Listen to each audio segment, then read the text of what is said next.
New channels like you and me don't have millions of subscribers for YouTube to push our shorts to. So how do we get more views? Before I dive in, my name is Joel, a digital marketer and graphic designer. On this channel, you'll learn digital marketing concepts made simple.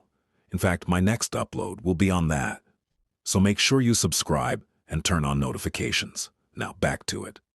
My first 2,000 views were unexpected, and it was because of one simple method: video looping. This is one of the few methods that consistently gets results. You do this by keeping your shorts short and slightly unclear, making viewers want to go back and watch again. Secondly, if your message is unclear, people will scroll. That's why your hook matters.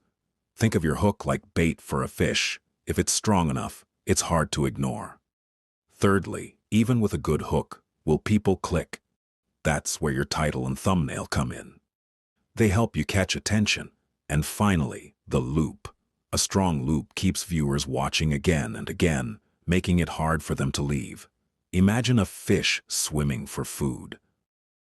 Once it bites the hook, it's already too late. That's how powerful your content should be. I hope this helped you. If you watched till the end, join my Telegram group where you can chat with me and others and get help for free. Link in description.